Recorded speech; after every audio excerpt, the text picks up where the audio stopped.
Assalamu alaikum. I'm teaching University of Education. Hope you all are fine. My subject is Art and Craft, Semester 6, B.Ed Honors.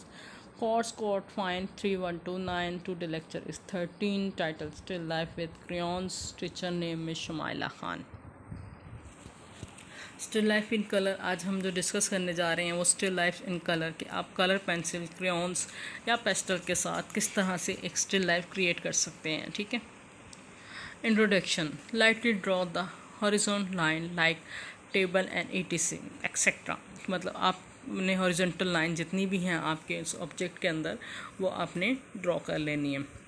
Determinate your light source. आपने अपना light of source आपने check कर लेना किधर से आ रहा है. Being shading make the shadow farthest from the light source very dark, leave the highlights white. ठीक. उसके बाद आपने क्या करना है. Determine where the cast shadow would fall. Hint you can use a ruler to line up the light with the object. आप ruler से भी एक अपना एडजस्ट कर सकते हैं सोर्स ऑफ लाइट किस साइड से आ रहा है. Create a dark value of the shadow. The cast shadow should be as white as the vessel. Create a light value for the whole surface of the table. This create contrast between the still life scene and the background. Make the shadow go back and make the dark shadows even darker. The contrast make the forms pop up out. Make finish touch and you are done with using chalk pastel और colour pencil. ठीक है. इस तरह से आपने उसका जो आपके ऑब्जेक्ट के अंदर डार्क्स आ रहे हैं आपने वो इस तरह से लगा लेने हैं. Hues and values. Basic set of pastel या crayons. To start out you can blend colour to achieve other hue and values. Find the appropriate drawing paper. Gather blending sticks to use for blending and a kneaded rubber erase to remove pigments. Paper towel for cleaning pastel after you are done. ठीक है. Pastel या crayon जो भी आप use करेंगे उसको बाद में किस तरह से आपने नीट करने के लिए पेपर को आपके काम आएगा और आपने उसे कैसे ब्लेंड करना है. ठीक है. Make a light sketch with a pencil. Work from dark to light. आपने डार्क टू लाइट से काम करना है. ठीक है. Start with the darkest color, filling in the parts of your drawing that are the darkest value. Avoid using black. अच्छा आपने black colour नहीं यूज़ करना. ठीक है. आपने डार्कर टोन लगानी है और उसके बाद उस पेपर लाइट और हाईलाइट पर आप चले जाएंगे. Then fill in all areas with the next darkest values and so on.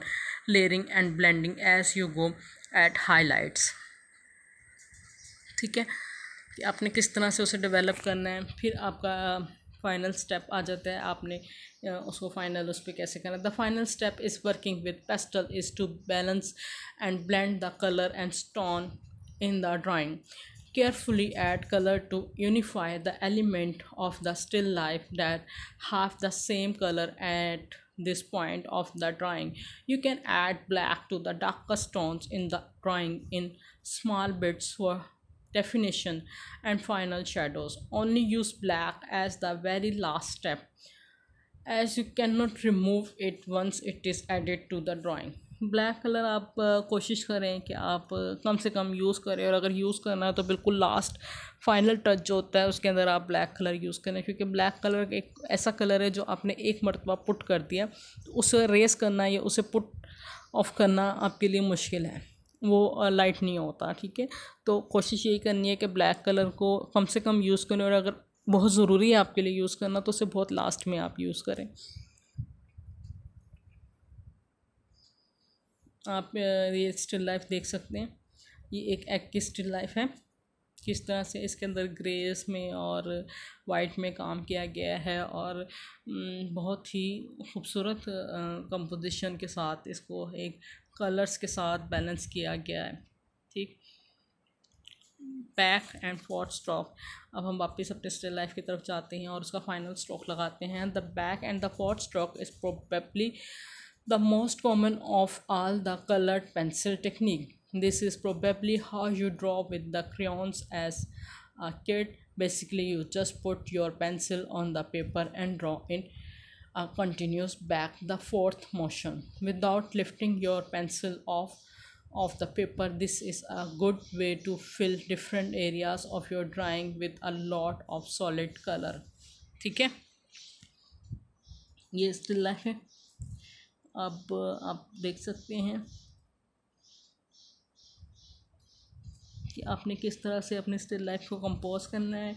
अपने बैकग्राउंड बल्कि सबसे इजी तो ये है कि आपने ड्राइंग की है, ड्राइंग करने के बाद आप सबसे पहले उसका जो बैकग्राउंड है, ठीक है, जैसे इस पेंटिंग में देख लें स्टिल लाइफ के, सबसे पहले जो उसका बैकग्राउंड था ना वो ग्रे कलर का था। आप सबसे पहले उसका बैकग्राउंड फिल करते हैं, ठीक है। फिर उसके बाद बैकग्राउंड के आगे जो सबसे पहले है, जैसे फॉर एग्जांपल अब आप ये देखें कि ये एप्पल है, ठीक है, ये रेड और पर्पल रेडिश जो है ये वाला किया, फिर ग्रीन एप्पल, ऐसा ऐसा आप फोरग्राउंड की तरफ आते हुए इसको डेवलप कर लें। और सबसे आखिर में जो आपका नियरेस्ट एरिया है वो सबसे आखिर में फिल करें। इसी तरह आप जो है ना आहिस्ता आहिस्ता इसको डेवलप करते जाएंगे तो आपका एक तो पेपर डर्टी नहीं होगा, बहुत ज़्यादा पेपर डर्टी नहीं होगा, तरफ इफेक्ट नहीं आएगा, और देखने में आपकी स्टिल लाइफ जो है ना वो बड़ी फ्रेश कलर के साथ फील आएगी। ये सेकंड स्टिल लाइफ है, ठीक है। इसमें उन्होंने एक केटल और टमाटो के साथ पेंट किया गया है।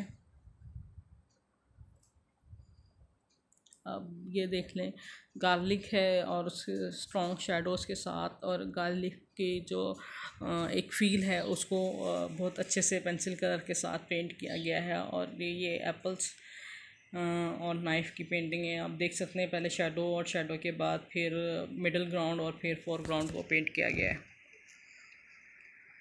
कैप्सिकम की है स्टिल लाइफ, 3 बेसिक कलर हैं और उन्हीं के साथ जो है इसको डेवलप किया गया है। अब आपकी जो कंसर्ट टीचर है वो आपको इसके बारे में मोर डिटेल्स आपके साथ डिस्कस कर लेंगी, आपको बता देंगी कि आपने किस तरह से अपनी एक क्रेयॉन्स में स्टिल लाइफ जो है वो बनानी है। आपके पास ये भी ऑप्शन है कि आप इनमें से कोई एक जो आपको अच्छी लगे उसको बना लें, या जो इसके अलावा अगर आपको कोई और पसंद आती है स्टिल लाइफ आप खुद से अरेंज करना चाहते हैं तो आप खुद से अरेंज करके, लेकिन ये सारी बातें अपने माइंड में रखते हुए एक क्रेयॉन स्टिल लाइफ तैयार कर सकते हैं। क्रेयॉन से भी हो सकती है, पेंसिल्स कलर्स में भी हो सकती है, और पेस्टल कलर में भी, जो आपके पास मटेरियल अवेलेबल हो इस टाइम आप उसमें इसको कर सकते हैं। थैंक यू, स्टे ब्लेस, अल्लाह हाफिज़, टेक केयर।